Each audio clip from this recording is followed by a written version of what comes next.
Hello everyone and welcome to my channel. My name is Sunny, aka the Oracle of Alexandria, and today we are taking a look at the Chrysalis Tarot.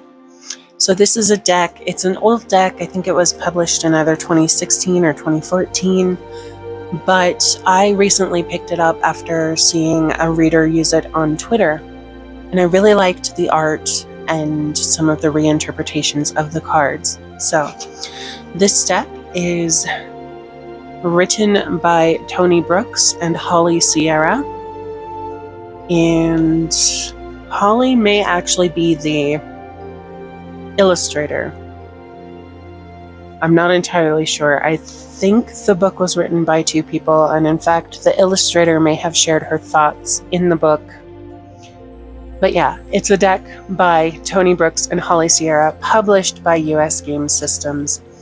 And it wasn't the cheapest set I ever bought, but it was nice. It came with the book here, the deck here, a nice little fold-out tarot spread poster, and that's it. This is just a piece of foam holding this box in place to keep it from getting squished. So, right, on the back of the deck, it says, "This complete set includes the award-winning Chrysalis Tarot deck, a custom spreadsheet, and the eagerly anticipated companion book. The illustrated companion to the Chrysalis Tarot explores the spiritual journey of self-discovery that leads to higher consciousness. Author Tony Brooks guides the reader through the entire deck and relates the magic of tarot to other metaphysical concepts.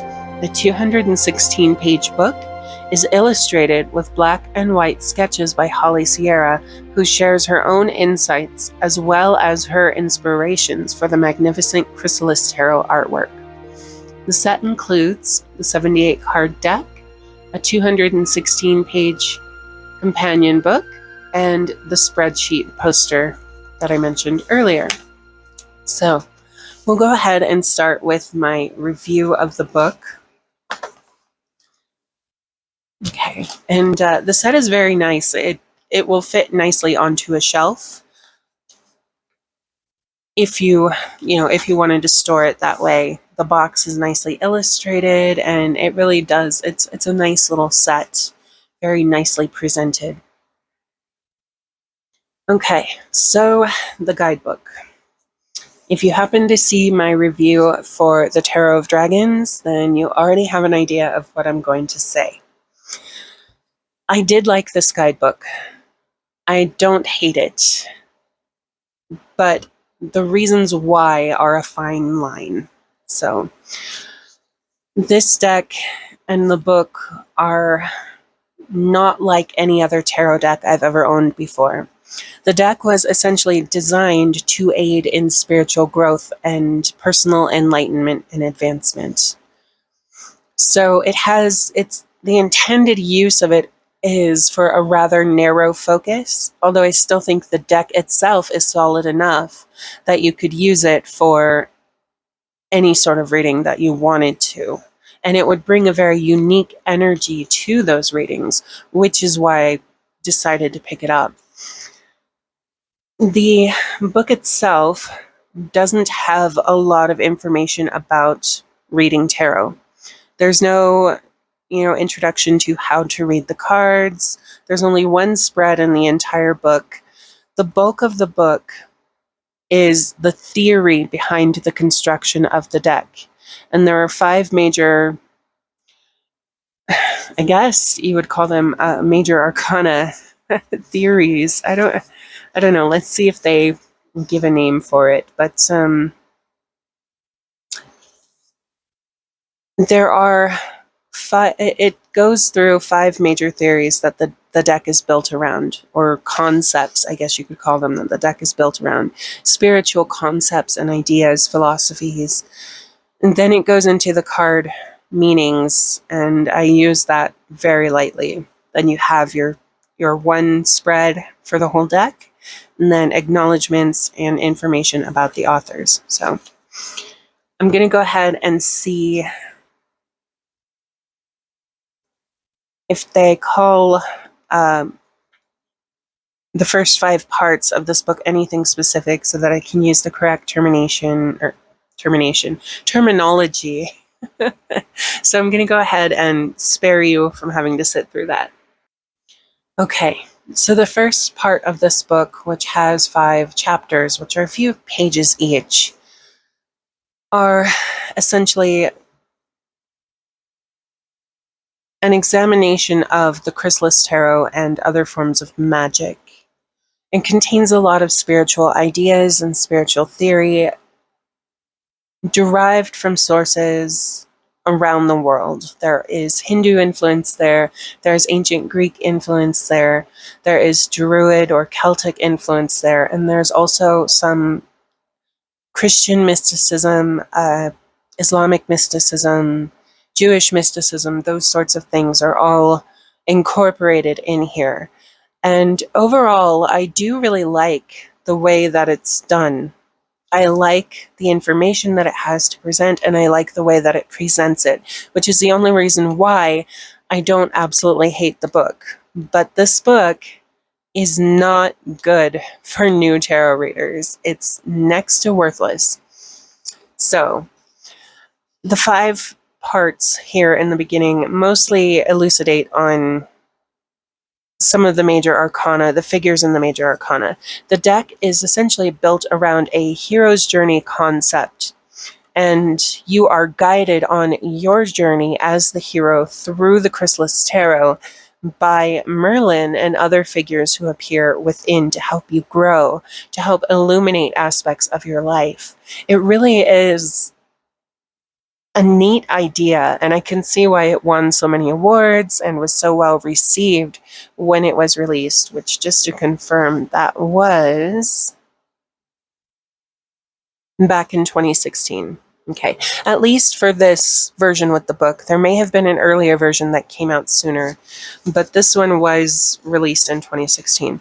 So once you get through the first 5 chapters that are about, the figures who appear in some of the major arcana cards and their lessons and meaning here, you get into part 2. The deck is not intended to be read with reversals. I still think that you could read it with reversals and it would be just fine.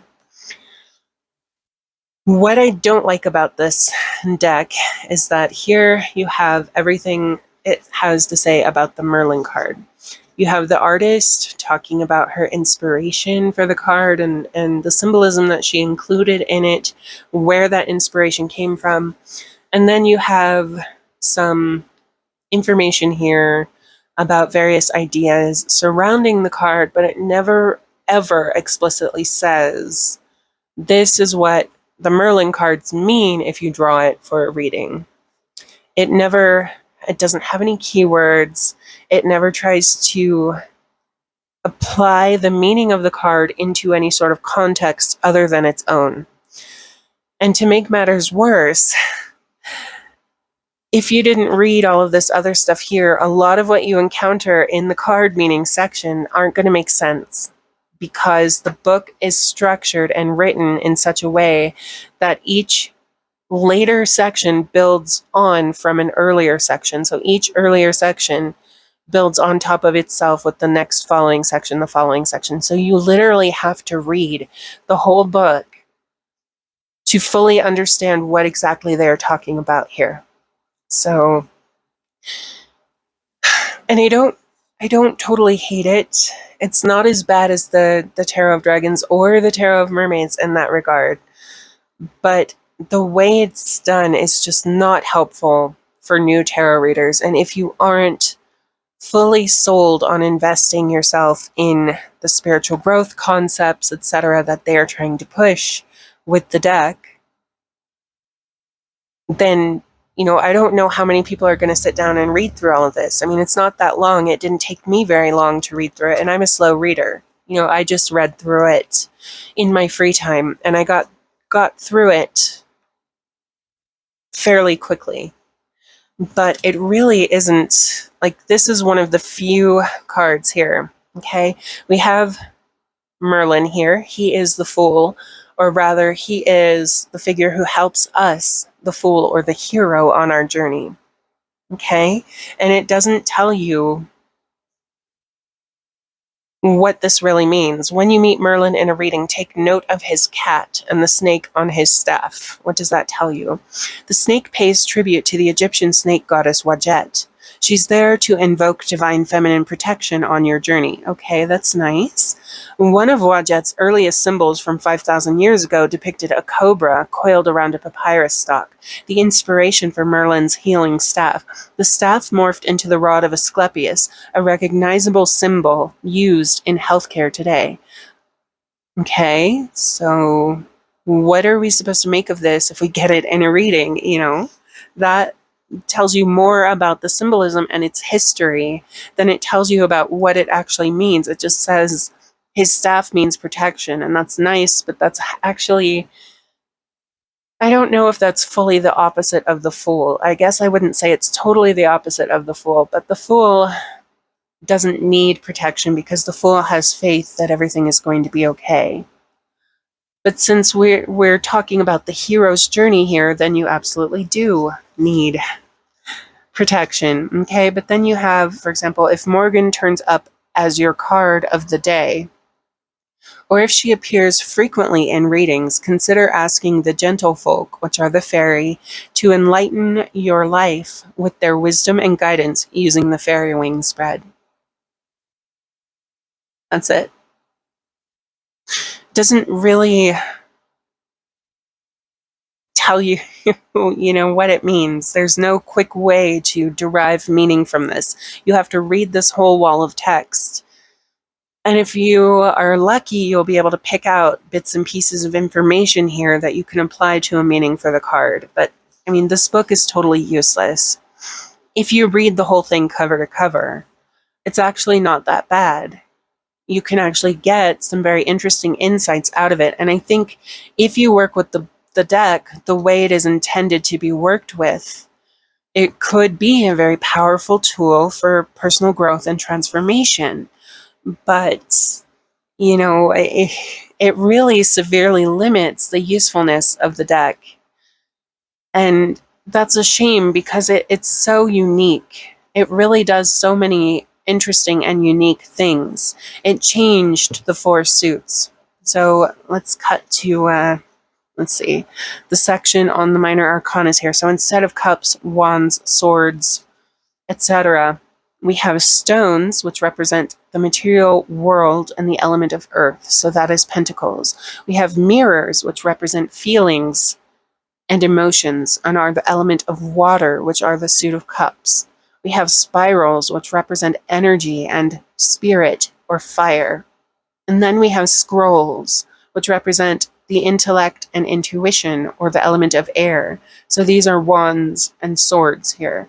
And I really like these changes. I think they're very brilliant, but this deck is just not beginner friendly. If you don't purchase it with the intent of using its system explicitly as stated for spiritual growth, or if you are not experienced in using tarot for shadow work and spiritual growth already, you're not going to get a lot out of this. And that's really disappointing because it's such a unique and amazing deck. So that's really all I have to say about the book, is that it's not terrible if you are invested in reading it cover to cover and learning about the system that they have created for it. But otherwise, it's not useful. It's not really going to teach you new things about the tarot in general. It's going to teach you about itself, and that's it. So then we have this spread poster here, which is pretty cool, but I'll probably never use it. It's called the Chrysalis Fairy Ring Spread. And you're supposed to put Morgan Le Fay in the center. The storyteller goes up here, and then the 9 of mirrors goes down below Morgan. And here are the instructions for the spread and what each card means, if you would like to try and pause and read that. But it is a very interesting spread, actually. I quite like it, and I would actually use this spread for maybe a deity communication spread, or, trying to communicate with a specific individual, you could put their picture here and maybe important symbols to them here and here, and then draw the cards around that for, your reading, your messages from that figure. It would be, I think it's a very neat spread, and certainly something that I would use in a context besides the one that they try to sell you on here. And actually what I'm going to do is I'll show you the book version, because it will actually show up on camera better and be a little easier to read in case anyone would like to use this spread for themselves. You can pause this and read. And then here is the layout for the cards here.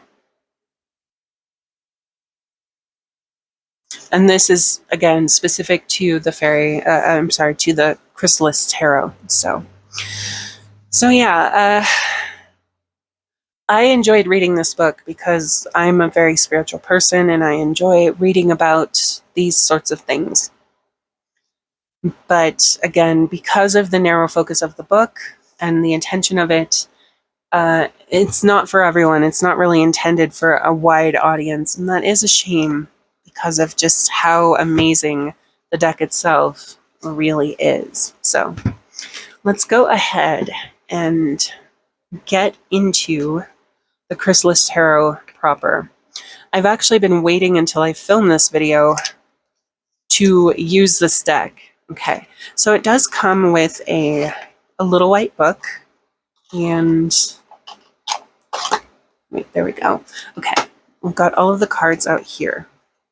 Okay, so it comes with a title card for the Chrysalis Tarot. I'm assuming this is everything that you normally get when you purchase it with just the deck, if that's still an option, I don't know. Okay, and then here is about the author and about the illustrator. And I think it's really nice that the writer for the book and the person who conceptualized the deck put the illustrator's information first. I think that's very sweet. Okay, and then you do get a little white book. And now I wonder if this book might actually have... No, not really. It contains all of the same information that the big book does. It just contains less of it. So you get a slightly smaller wall of text with the little white book. So let's just take a look. Here you go, for Merlin. Traditional title, the Fool or the Hero, attributes, new beginnings and healing. Okay, so you do at least get keywords in the little white book. And I actually quite like that, because if you always keep the deck in the box, or if you keep this book with the deck in a deck bag or something, you can always have this close at hand to at least have that couple of keywords there. So that is something. But anyway, okay. So Merlin's cuddly cat draws you at once into his mystery and magic. Cats, who have 9 lives, symbolize rebirth, and 9 indicates completion and perfection. Cats are forever curious and quick to take risks, while journeying into the unknown always involves risks. There are significant reward for those willing to dive in deeply with an open mind. Okay. This is a lot better, actually, than the big book. But here we have Merlin's serpent-headed staff is a symbol of his power as a healer. The snake is a positive symbol indicating renewal and rebirth, the major theme of this card. Okay, so the major theme of this card is renewal and rebirth, or new beginnings and healing. Okay, I actually really like that. Let's see. In your reading, Merlin signifies innocence and potential. He constantly reminds you to let go of anxiety and preconceived notions about where you're going and how you will get there. Approach your own hero's journey with a carefree attitude and have faith in Merlin's transforming magic. He will be constantly at your side as you explore Chrysalis Tarot. Okay, so I actually really like this. This is a lot better and certainly more useful than the big book. So actually, okay, I have to amend that. my thoughts still stand on the big book, but with the little white book here, this deck actually would be more suitable for new tarot readers and a broader audience, because you have quick access to what is intended. I guess the big book is actually a bit more of like a memoir about, the inspiration for the art on the cards while also combining spiritual teachings. So it is, again, it's an interesting book. Just that book on its own, if I hadn't looked at this, I would still have a somewhat negative view on the deck. So I'm glad I took the time to check that out. But anyway, so here we are with Merlin, and I'm going to go ahead and zoom in a little bit here. And I changed the way that I have my camera holder mounted so that it doesn't wobble as much, because my table is extremely wobbly and I tend to bump it a lot. Unfortunately, it's not as steady, so it's not always easy to zoom in easily. But okay, so I guess I'll move him over here. So we have Merlin, number 0 of the major arcana. He is the hero. And the back of the card is very beautiful. Then we have Ravens, the magician here. The book speaks about ravens being trickster spirits, and how their energy essentially manifests synchronicity, which is a large part of what magic is, which the book will tell you about. And so this is actually a very interesting reinterpretation for the magician, because the magician is essentially working magic and creating synchronicities for a desired effect. With the ravens, though, they create them a bit more chaotically because they are tricksters. But even though they are not as intentional as the traditional magician, their energy and the way that they produce synchronicities still create growth. And so I do really like this. Okay, so here we have the sorceress, which is the high priestess, and I believe this one is Morgan Le Fay. And then Gaia, the empress. This one is so gorgeous to me. Do I need to give you all a close-up of the artwork? I don't want to, I never know what this is going to look like when I upload it to YouTube on a bigger screen, so I don't want to deprive you of the beauty and the richness of the artwork, because it is extremely rich in symbolism and inspiration. Okay, the green man as the emperor. And the book talks about the green man's 2 aspects as, I believe, the Holly King in winter and his spring aspect, which we are seeing here, ruling over abundance. And he's actually very empressy in a way, to be honest, similar to Gaia here. I think they make a very nice couple. Okay, so the divine child for the Hierophant, the author and the illustrator, perhaps more specifically, said that the reason she chose to depict the Hierophant as a child is because children have a lot to teach adults about the world if we watch them and the way that they interact with the world and we learn from them. And it's very interesting. Unfortunately, I'm not doing it that much justice, but here are the parents of the child and the Hierophant there, the divine child. We have the lovers.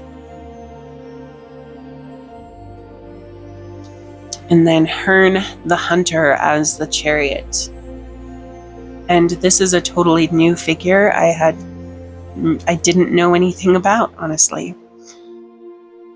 Then Ma'at, the goddess of justice, as justice. She is a goddess of balance She would also be great on Temperance, actually. But I do like her here on... She's also a goddess of order on the Justice card. Okay.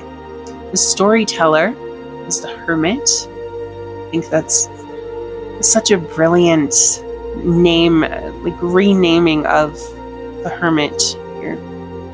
Okay, and the Wheel of Fortune. I really like this also.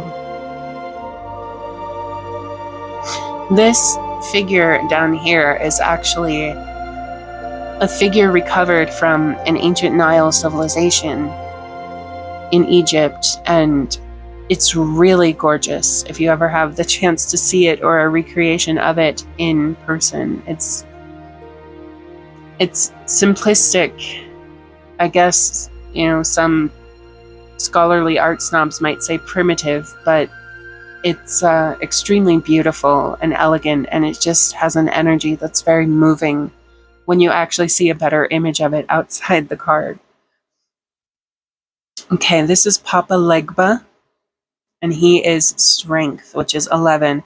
So this deck switched around Justice and Strength, which many decks actually do that, I believe. And personally, I prefer Strength as 8 and Justice as 11, but, this deck is its own unique beast. So this is the Celtic Owl, or the Hanged Man. And I like that they include the traditional name label there and don't just have their renaming of the card. So this is Ariadne.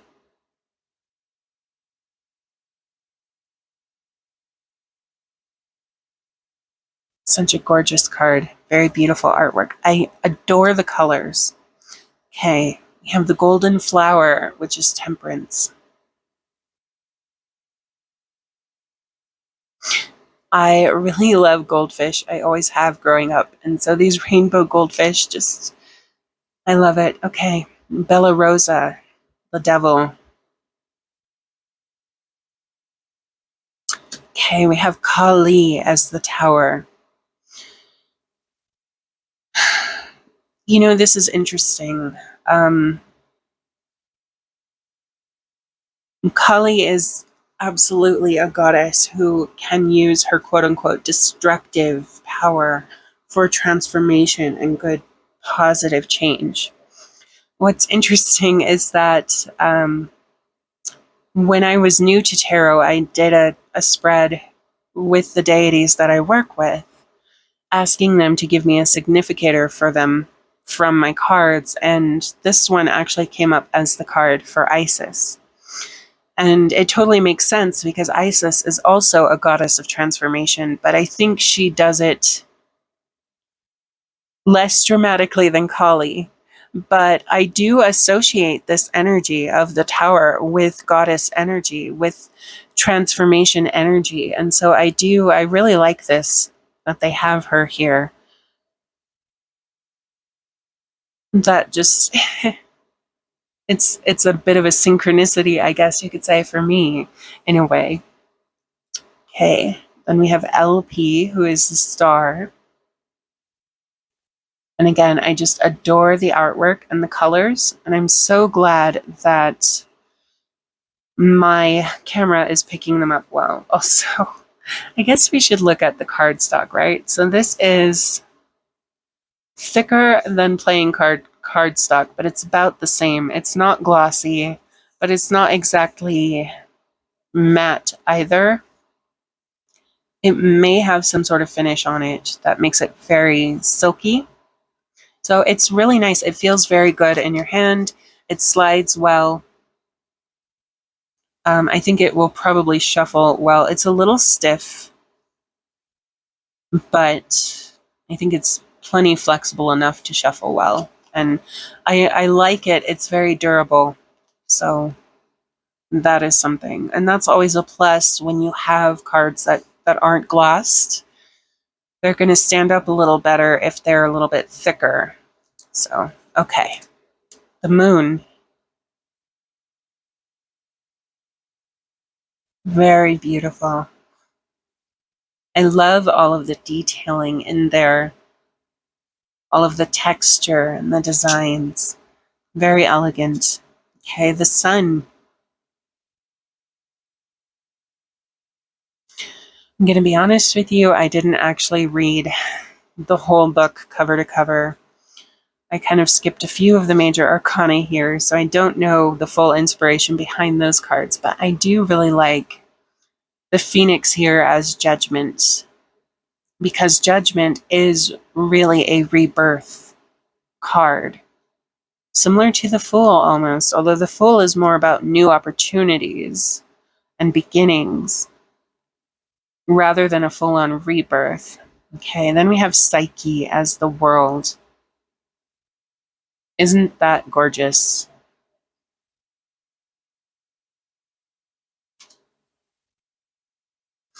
And now we get into the minors.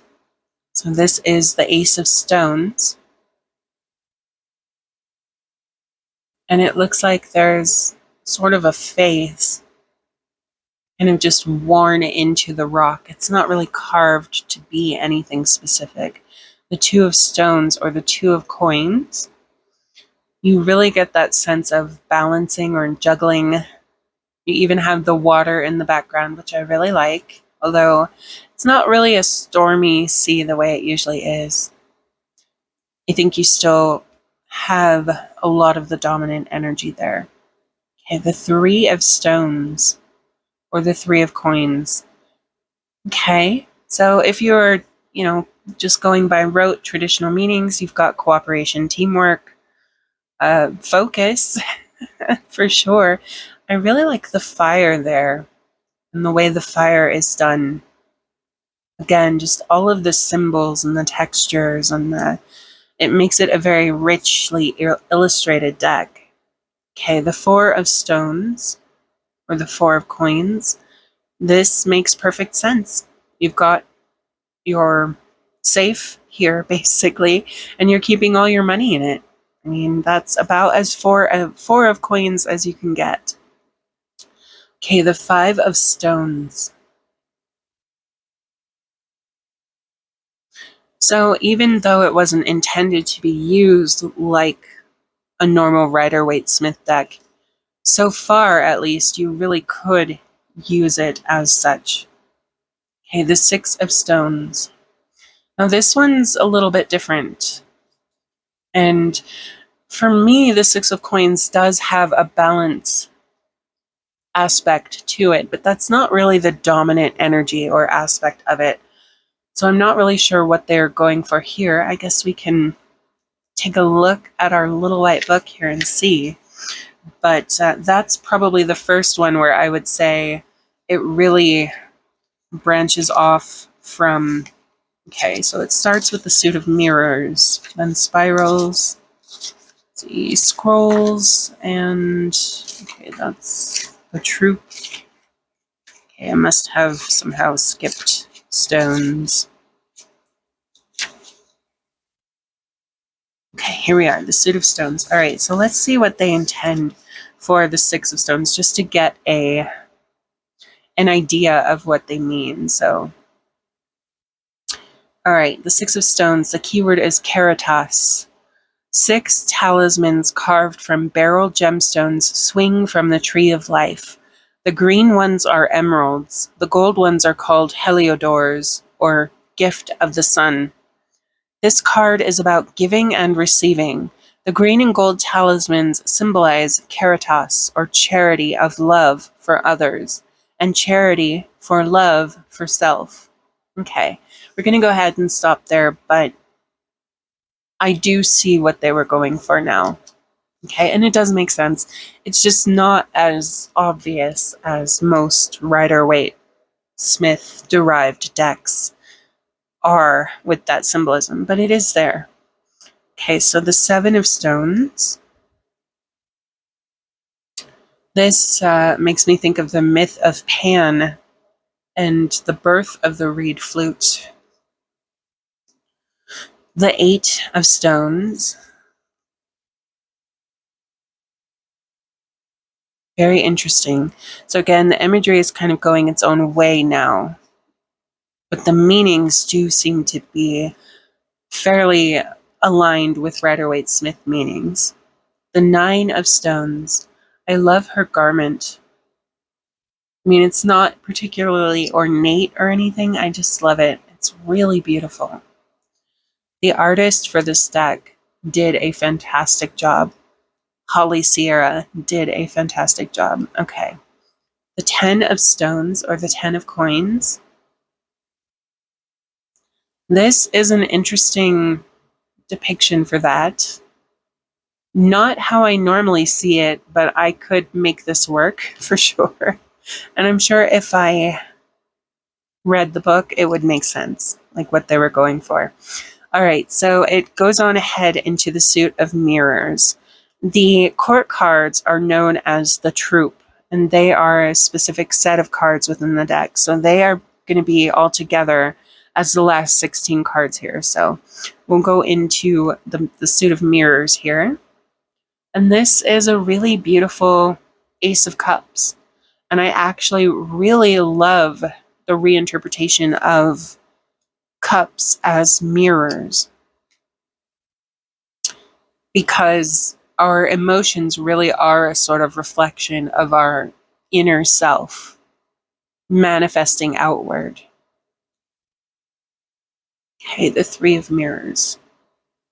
It's very beautiful. Sweet imagery there. The Four of Mirrors. Absolutely gorgeous. The Five of Mirrors.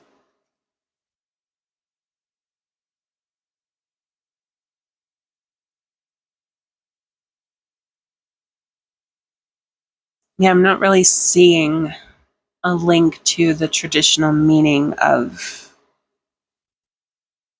the Five of Cups. So let's take a look at the Five of Mirrors and see. Okay, the suit of mirrors. Okay, the keyword is forgiveness. This card is about overcoming disenchantment and gaining healing through forgiveness. In your reading, the Five of Mirrors may signify a broken romance or some difficult emotional upheaval that needs to be set right. For guidance, your eyes turn to Kuan Yin, who rises sublimely from a five-mirror lotus flower. Kuan Yin's story is one of hope from the depths of adversity, joy from the depths of sorrow, and justification from the depths of deceit. Whatever wrongs you may have suffered will heal with time, but wounds heal faster and bear fewer scars when you grant gifts of mercy and compassion to those who have wronged you. Okay, very interesting. So it's kind of its own thing. Okay, usually I see the Five of Cups as focusing on what you've lost rather than on what still remains. And it's a card where not everything is lost. You know, you still have something left to you. And Kuan Yin is a beautiful symbol of that. But, you know, I wouldn't think of that just seeing this art. If I didn't know who the figure was on the card, the art really doesn't evoke that sort of message or meaning at all. And honestly, like, I would not know that this was Kuan Yin. I have Kuan Yin, you know, on my altar. Let's see. Hold on a second.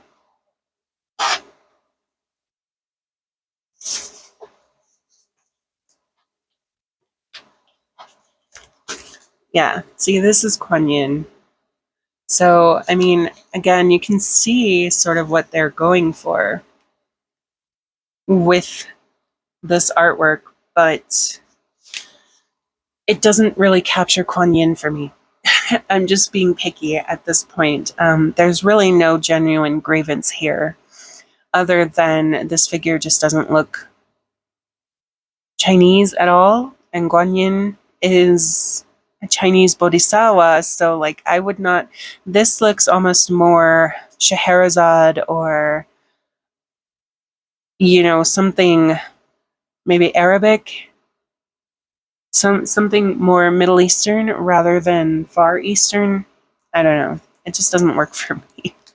Sorry to harp on about that, but all right. So the Six of Mirrors have very Pan imagery here again. In fact, I think that might be Pan there.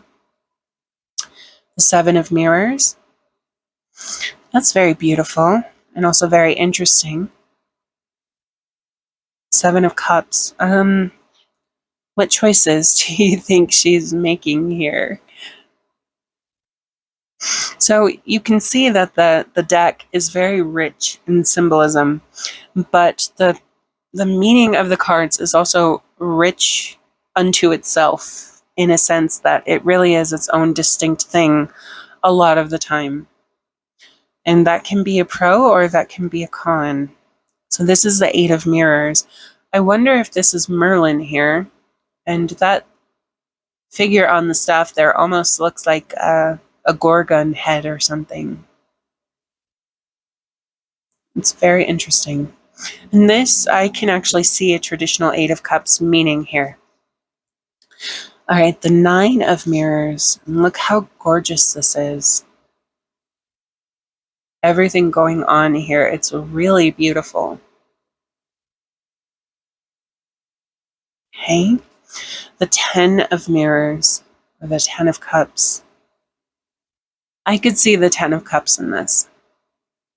It's very far removed from traditional Ten of Cups energy, or imagery rather, but it works. I could see it. Okay, the Ace of Spirals. I really love this. It's very beautiful. And this is the suit of Wands here. Okay, the Ace of Spirals. The Two of Spirals. The Three of Spirals. It's very interesting. This evokes a lot of feelings. It really does. It's very powerful imagery, despite being perhaps a bit more simple. I could read traditional meanings into it, and I imagine that it probably has some significant meanings of its own wrapped up in that artwork. So here is the Four of Spirals, or the Four of Wands. And I love that the spirals there are the fern tips. It's really beautiful. This almost looks like a hobbit house or something. Okay, the Five of Spirals. The Six of Spirals. I could see the Six of Wands in this, sort of. This reminds me more of Tibetan Buddhist prayer flags, rather than your traditional Six of Wands, triumph, success, victory, celebration. But I could also see that sort of celebratory energy in this as well. So let's actually take another look at the book and see. Let's see, that's the Six of Spirals. So let's see what they intended for this. Okay, the keyword is success. In the light of a full moon, 6 unfurled cluties sway from a sacred hawthorn tree. The Celts tied bits of cloth called cluties on trees near springs and wells where nature spirits dwell as votive offerings. The practice continues today. Cluties have come to symbolize wishes fulfilled. Okay, it's very interesting. So it is actually a typical Six of Wands. Like it wouldn't have surprised me if this had some sort of prayerful aspect to it as well, but I actually like this. It's very interesting, very unique. Okay, the Seven of Spirals, or the Seven of Wands. I wonder if this is meant to be sort of like the bear defending its cave. Let's take a look at the guidebook for that also. Let's see. Seven of Spirals, keyword assertion. A well-rested bear focuses his piercing gaze on an unnamed intruder. Yeah, okay. So, I don't know, is that meant to be the intruder there? It sort of does look like a human profile, but not really. So I don't know. All right, the Eight of Spirals. This is very typical Eight of Wands energy, but I do like the addition of the sun in the background, of the deer in the foreground here. This card is often so generic. It's usually just 8 wands flying around, and I always appreciate when an artist does something unique with that card. All right, the 9 of Spirals. The 10 of Spirals. That is very cool. I love centaurs.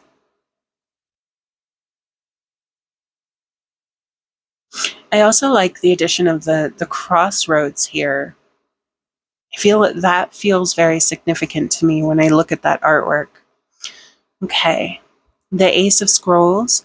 I love the inclusion of the keys there because that gives you the success and victory aspect of the traditional Ace of Swords, that, the sword can be used to cut away obstacles in our lives, to sort of clear a path or clear your mind. Here, the keys are used sort of to unlock it for similar effect, to unlock closed doors and gates in our path. And it's very cool. It's a really nice reinterpretation. And that script actually looks like a real script that once it, was used in ancient Sumeria, I believe. The Two of Scrolls. That is gorgeous. Unicorns are very powerful symbols for me. If you've been on my channel, you may have gathered from, me using unicorn decks fairly frequently. Okay, the Three of Scrolls. I love this. The fox here. It's really beautiful. I don't know that it fully captures the idea of heartbreak.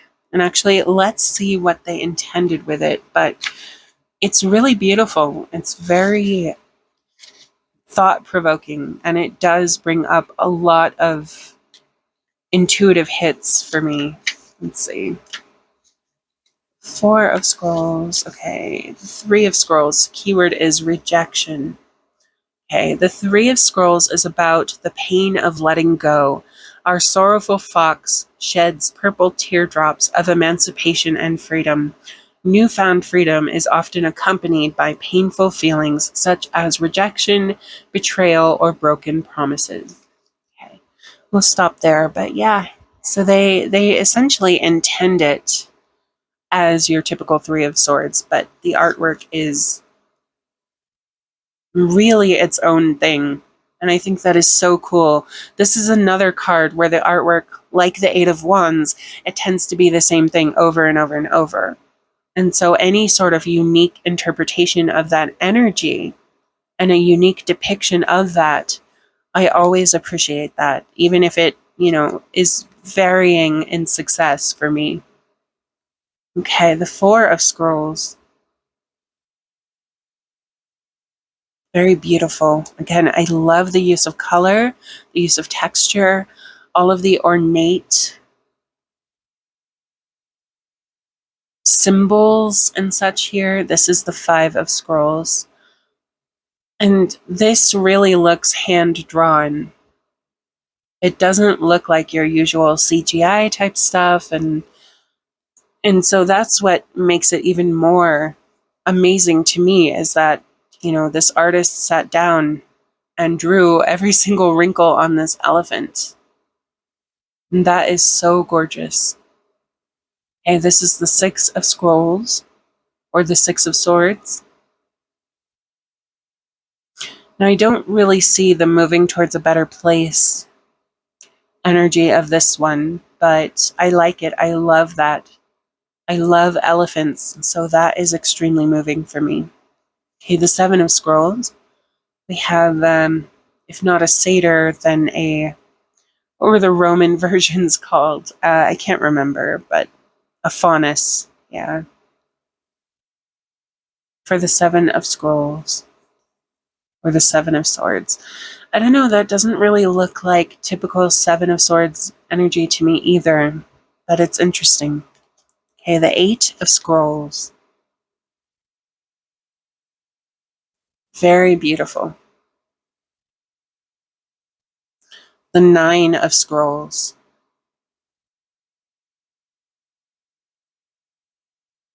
The 10 of Scrolls. Or the 10 of Swords.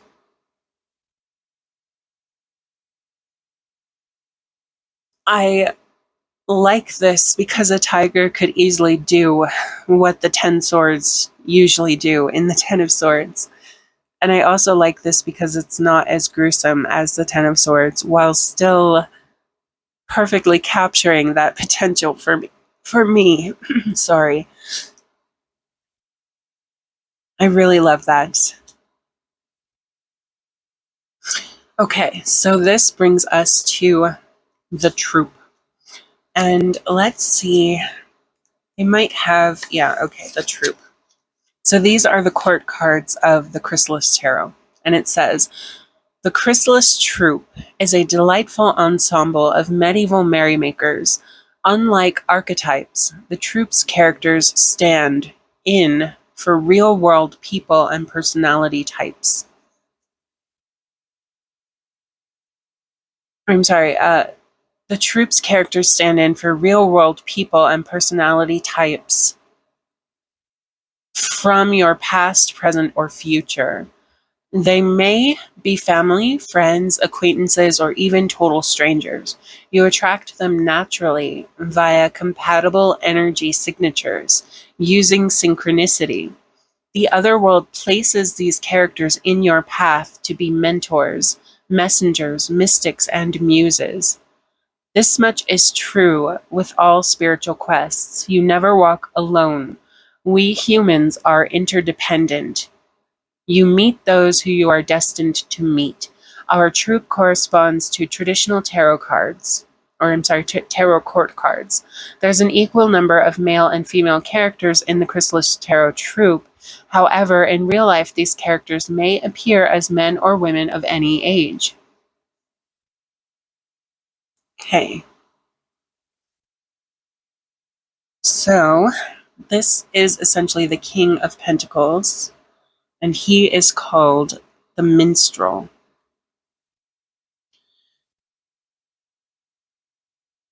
I love the art.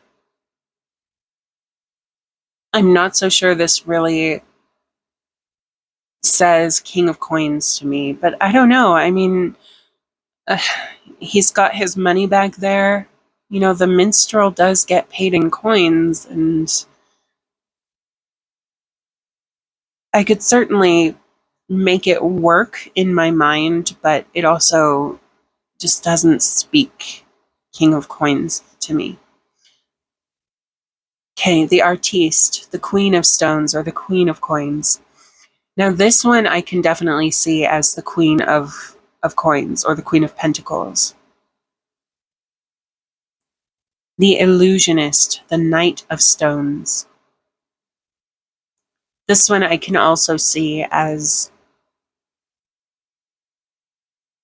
the Knight of Coins, because the Illusionist, I'm assuming, I'm just making assumptions here, because he can essentially summon illusions of anything at any time, he's always prepared, much like the Knight of Coins. Okay, the Acrobat. This is the Page of Stones, or the Page of Coins. I really love the artwork here. I'm not so sure that this captures the traditional Page of Coins energy for me, but I love the card a lot, actually. And I'm sure if I thought more about it, I might come to see the Page of Coins in this.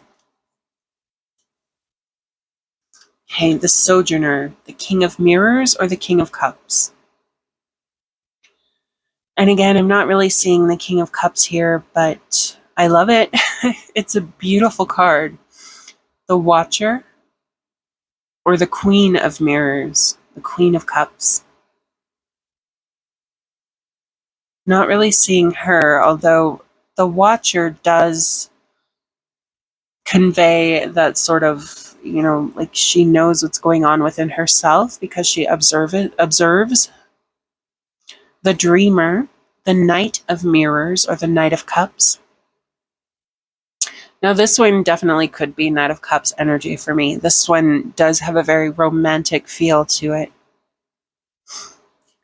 The Healer. Looks like there might have been a bit of a misprinting error there. None of the other cards have that I'm aware of. And it's not something that's actually on the card. It's just the card itself. Okay. The Healer, the Page of Mirrors. The Page of Cups as a healer. I'm not sure I really see that, but I can understand it, if someone were to tell me that, there is a healer archetype sort of in the Page of Cups. But it doesn't really work completely for me. Okay, the Companion, who is the King of Spirals or the King of Wands. And that is definitely something I could see in the King of Wands as a companion, because I do see Wands as sort of a social suit, in a sense. The Muse, or the Queen of Spirals. This is the Queen of Wands here. She is very beautiful. Okay? And normally we see the Queen herself as being creative and having the ability to manifest her dreams and her desires. Here, the Queen of Wands is about inspiring you to create and to manifest. And I think that is so profound. Okay, the Corsair, the Knight of Wands.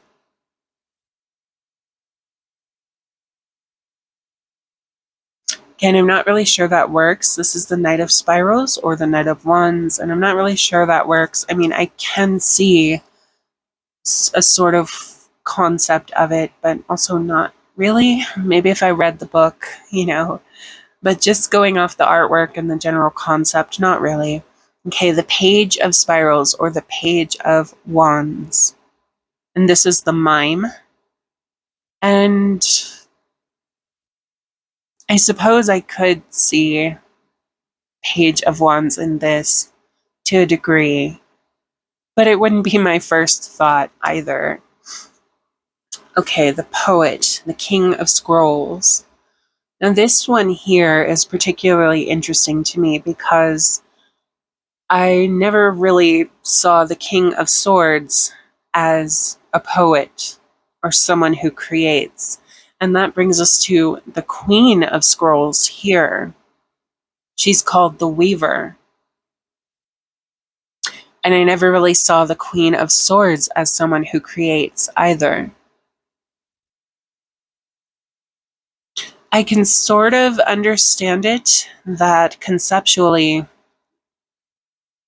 he creates his poems with the prowess of his mind, manifesting thoughts, which are immaterial things, onto paper.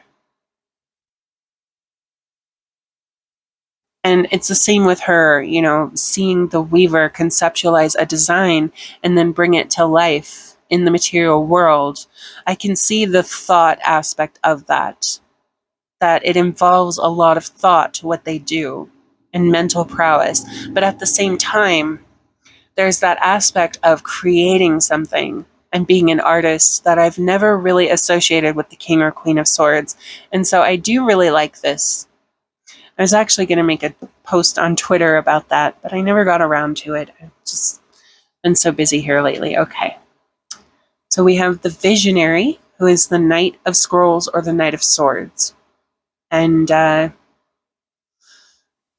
I guess I could see with the title, The Visionary, I could see someone who's sort of like an activist and who's ready to take charge and take action at the drop of a hat for a cause that they're passionate about. But the artwork, the old man doesn't really capture that fast-moving, hard-hitting energy of the Knight of Swords for me. And plus he's sitting,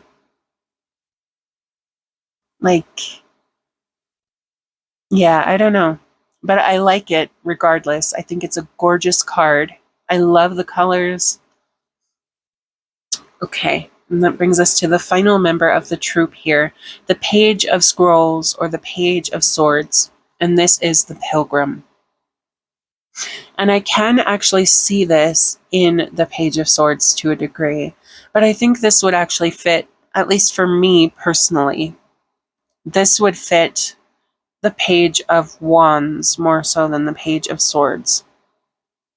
But I'm sure if I read the book, I would probably understand better where they're coming from with that. So that is the Chrysalis Tarot. So what do you think of the deck? Please let me know down below. I really love it. I think it's very beautiful. I love the colors, again, the textures and all of the ornate designs. The symbolism, it's extremely rich, and a lot of the imagery, sorry, I don't know why I keep mixing up those words today, but a lot of the imagery is very evocative for me. Like, it speaks deeply to my intuition and to my soul, and it speaks loudly, which I really like. And even though this deck is so different and made some odd choices, I already see this becoming one of my favorite decks. I really do love it. I'm very much looking forward to working with it. I have an ebook that I've never actually used before. It's a book by Boho Tarot, and I don't know the name of it, but if you're familiar with her channel, you might be familiar with the book that I'm going to mention. But it's sort of like a workbook to help you learn a deck and the way it communicates.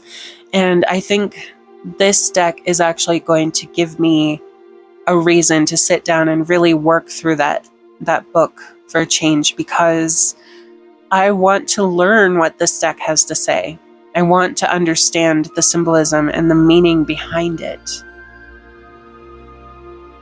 because I really do think that there's a wealth of information. There's so much depth here that this deck has to offer. But let me know what you think in the comments down below. I would love to see some discourse about this deck. I know it's an older deck, so maybe it's not very exciting, but I am very excited to work with it. And let me know, is this a deck that you are also excited to work with? Do you own it? Are you considering picking it up after seeing this video? Let me know your thoughts. And until next time, everyone, thank you so much for joining me for this video today. Take care of yourselves, and hopefully I will see you in another video very soon.